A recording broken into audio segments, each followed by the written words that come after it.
Revolutionary greetings to everyone out there. It's morning in Johannesburg on a Saturday. In this video, we're looking into what we call completing the liberation of Zimbabwe, people to people solidarity. We contend that the liberation of Zimbabwe is not complete. The struggle for national liberation began in 1896. In 1980, we gained majority rule. But our liberation was not complete. It was not complete on the basis that in 1980 we gained only political freedom, which of course has been taken away from the citizens of Zimbabwe by the ruling elite. As we celebrated on the 18th of April 1980, when we ushered in majority rule, we had hoped and believed that indeed we had achieved freedom and that we had liberated our country from colonialism and white minority rule. But as Kwame Nkrumah noted, that post-liberation, countries or liberation movements adopt what is called neo-colonialism. We gained political freedom in that we elected our black leaders, or we participated in the electoral process, which saw for the first time the majority of black people in parliament as our representatives.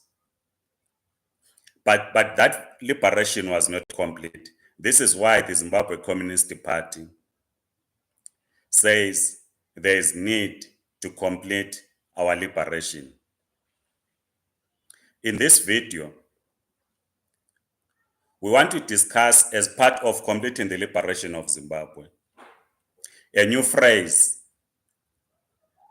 that is now dominating the political discourse, which says Zimbabweans must go back and fix their country. So I want to unpack, what does this phrase mean? Is it a revolutionary phrase? Is it guided by neoliberal principles? Is this a phrase advanced by counter-revolutionaries? What does Zimbabweans must go back and fix their country mean? Please like the video, subscribe, circulate, so that we continue unpacking or discussing the liberation of Zimbabwe. And when we mean that completing our liberation is not complete, what we basically mean is that as long as the economy of the country is not placed in the hands of society as a whole, our liberation is not complete. Therefore, the struggle is to place the entire economy in the hands of Zimbabweans as a whole.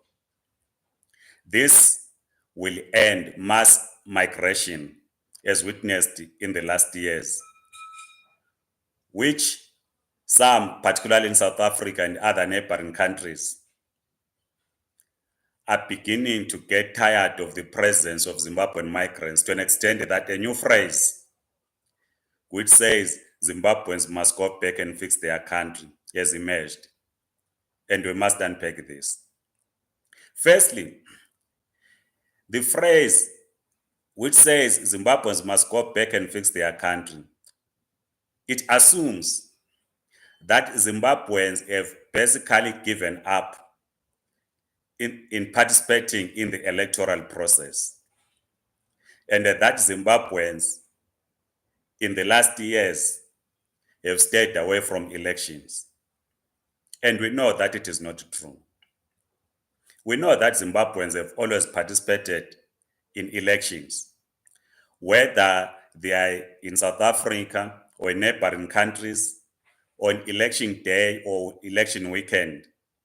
Zimbabweans always cross the border to go back and vote. We have seen that in 2000, in 2002, in 2005, in 2008, in 2013, and in 2018. And we know that others again will go back in 2023 and cast their votes. So if the phrase which says Zimbabweans must go back and fix their country assumes that Zimbabweans are not involved in the electoral process in Zimbabwe, it's untrue. And we must dismiss this phrase because it is untrue. The other understanding of the phrase, Zimbabweans must go back and fix their country, it seeks to localize the Zimbabwean struggle. That the struggle in Zimbabwe is a local struggle. It should not assume an international character. To an extent that there must be solidarity, people to people. Our struggle was not local. When we waged the struggle which led to the ushering in of majority rule in 1980, it was not a local struggle. Our struggle was international. Yes, as Zimbabweans, we led in that struggle. But as we engage in the completing of the liberation of Zimbabwe, it is again international. It cannot be localized. Localizing the Zimbabwean struggle means that we do not understand the whole concept of the revolutionary struggle against colonialism, against imperialism, against capitalism. So those who are saying Zimbabweans must go back and fix their country are basically saying they have no interest in assisting in the completing of the liberation of Zimbabwe. That's what basically they are saying. And those Zimbabweans who are saying, let us go back and fix our country. I've heard in isiZulu, abasasifuni laba bantu. It also says our strike is local, which is not true. And we are demonstrating in this video and in other videos that we will do as we discuss completing the liberation of Zimbabwe.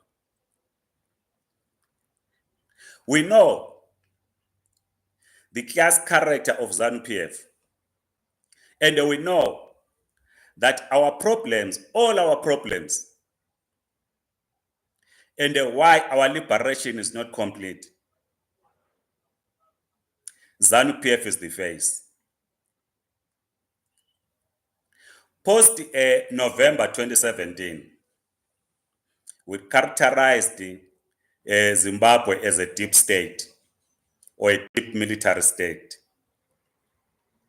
We are led by a junta regime squandering as a civilian government. When others inside the ZANU-PF lost the political bag of succeeding then President Robert Mugabe, they rolled military tanks in the streets of Harare to take over political power, a military coup, a bond coup. The question, therefore, as we discuss people-to-people solidarity, can an election dismantle the deep state? Because when we are called, or when this phrase that is now dominating, that Zimbabweans must go back to their country, is that those are your own problems. You must, as Zimbabweans, resolve your own problems. And we ask, can we dismantle a deep state through an election? Can we defeat a military junta through an election? Did we defeat the Rhodesian military junta through an election? And the answer is no. There was international pressure piled on the Smith regime. Did we dismantle the apartheid regime through an election in South Africa? And the answer is no. There was massive international pressure against the apartheid regime. And the unbanning of the liberation movements in 1990 and the release of Tatu Madiba and others was not out of the goodwill of de Klerk and his party. It was sustained revolutionary pressure by revolutionary forces and international solidarity, global international solidarity, solidarity given to the people of South Africa in the struggle against the white minority rule in Zimbabwe. It was solidarity given to the people of Zimbabwe, which resulted in the majority rule in 1980. And we characterize the Zimbabwean struggle today as a struggle against imperialism and the looting class. If we are saying the Zimbabwean struggle, or it can only be completed through localization of the struggle by excluding our progressive comrades, by closing out people-to-people solidarity, that means we might be lacking understanding of imperialism. Because imperialism cannot be fought by ordinary Zimbabweans alone. The looting class cannot be defeated by ordinary Zimbabweans alone. It requires people-to-people solidarity, international people-to-people solidarity, for us to complete the liberation of Zimbabwe, place the entire economy in the hands of Zimbabweans as a whole, and stop mass migration.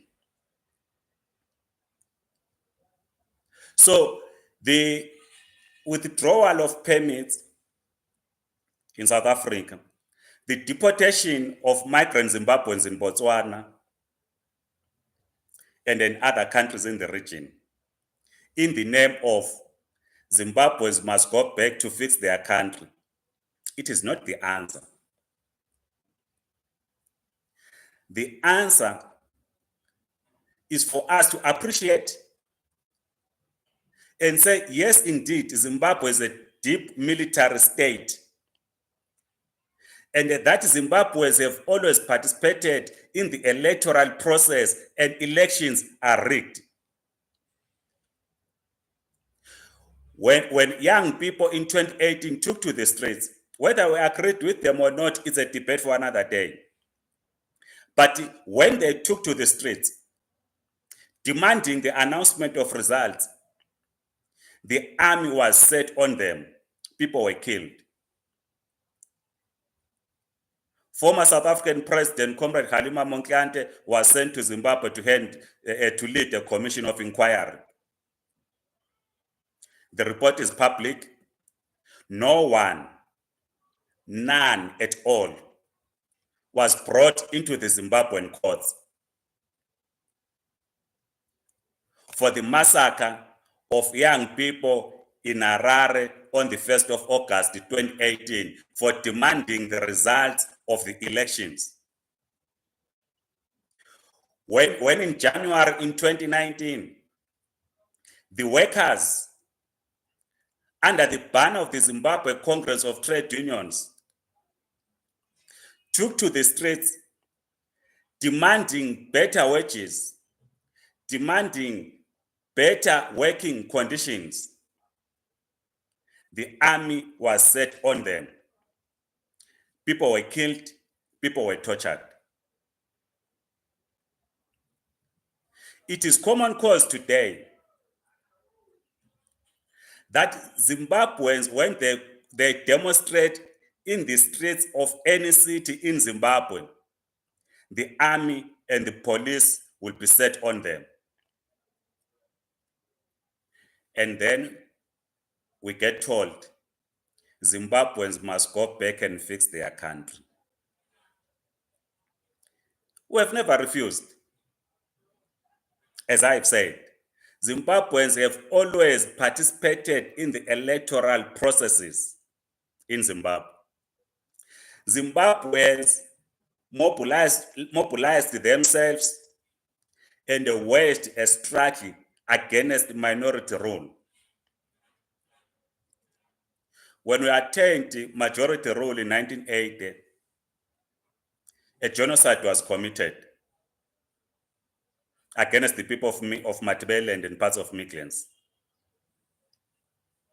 No one, no single person, a perpetrator of the genocide, which massacred over 20,000 people, has ever been brought to book. None. And today, when we talk to the people of Matabeleland and parts of Midlands, to say, let us mobilize ourselves, we are reminded of Kukuraundi, to say, this is still the same government that committed the genocide. Today, when we mobilize farm workers in Zimbabwe,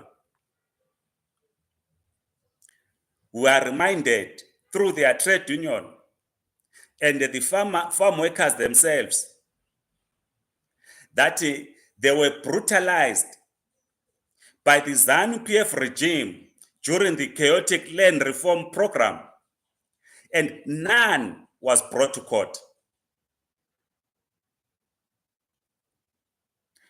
And the phrase dominate the political discourse. Zimbabweans must go back and fix their country. What does this phrase then mean? Because it can't mean that Zimbabweans must go back and participate in the electoral process, because Zimbabweans have always participated in the electoral process.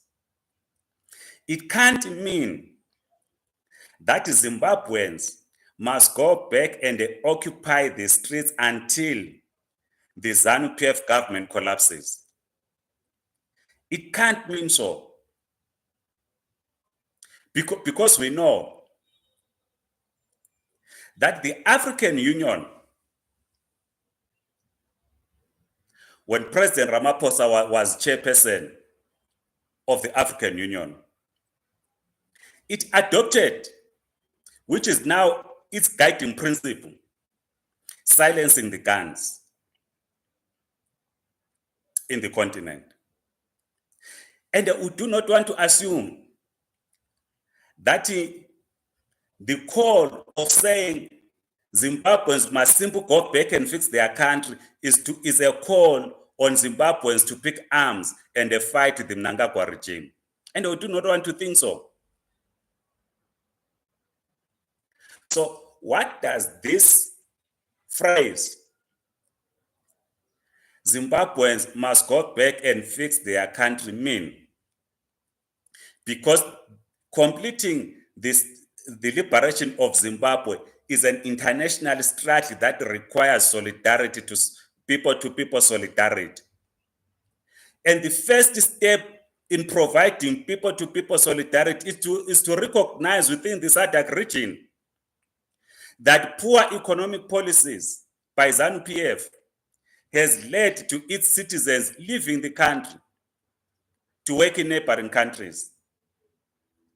And the people-to-people solidarity therefore requires that the citizens of that country must speak to their own governments to protect the victims of the ZANU-PF regime, which continues to brutalize the people of Zimbabwe. So the argument, of course, No, you are not political refugees, you are economic migrants. What is the cause of economic migrant? It is not sanctions. It is not. It is pure looting. It is bad economic policies. As it started mainly in 1991 with the introduction of the Economic Structural Adjustment Program. Corruption is a cancer in Zimbabwe. Nepotism, arrogance. ZANU-PF is just a front of the ruling class in Zimbabwe. The ruling class is the military. And ordinary Zimbabweans who are told to go back and fix on their own, go and confront the military. This, by the way, is not a question of cowardice. Every struggle that we have waged against the colonialism, it united all of us across nationalities. We did not ask if you are Zambian, if you are South African, if you are Congolese, if you are Algerian. No. The struggle was, let's liberate Africa from colonial bondage. To anyone who was not part of them needs to rethink. So we continue with this engagement because it is important. I was talking to young people, South Africans, who were part of this, bought into Zimbabweans must go back and fix their country. They said, Comrade Mapena, we need more of this political education so that we understand the nature of the problem, why Zimbabweans are leaving their country. What do you mean that we must complete the liberation of Zimbabwe?